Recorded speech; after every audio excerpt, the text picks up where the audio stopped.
Bonjour à tous, bienvenue dans la revue d'actualité de ce 10 mai. On démarre par du basketball 2024.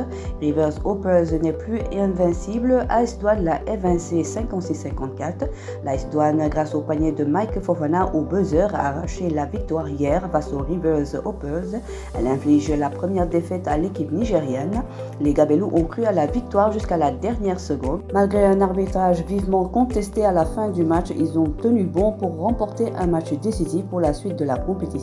Il reste encore 2 journées à jouer dans cette conférence Sahara ce week-end. La course pour la qualification est complètement relancée avec la victoire de Monastir et la défaite de Rivers Hoopers. Football à présent, Ligue Europa, l'Atalanta met fin au rêve de l'OM après s'être incliné lourdement face à l'Atalanta Bergame 3-0 hier. En demi-finale retour de la Ligue Europa, l'Olympique de Marseille est éliminé de la compétition. Cette élimination est un coup dur pour l'OM qui comptait sur cette C3 pour retrouver l'Europe la saison prochaine en raison de son classement en Ligue 1 9e.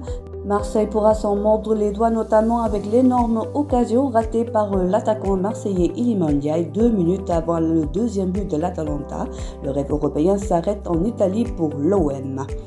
La Lazio va entamer les négociations avec la Salernitana pour Boulaïdia, suspendu par son club. L'attaquant international sénégalais de 27 ans n'a plus joué depuis le 24 février dernier contre Monza et c'était sans aucun doute son dernier match sous les couleurs du club de Salerne, mais malgré sa saison difficile, l'ancien joueur de Villarreal et du Stade Reims garde une belle cote en Italie. D'après les informations du journaliste Qualico Di Marzio, Igor Tudor notamment apprécie particulièrement le profil du champion d'Afrique 2022. Du coup, la Lazio Rome devrait entamer prochainement des négociations avec la Salernitana pour s'attacher les services de Boulaïdia. Outre le Sénégalais, l'actuel 7e de Serie A voudrait également recruter de la Salernitana l'ailier franco-tchadien Lou Mochaouna. Voilà, c'est tout pour aujourd'hui. L'actualité sportive continue sur nos plateformes digitales. Quant à moi, je vous retrouve la semaine prochaine pour d'autres actus de nos Lions.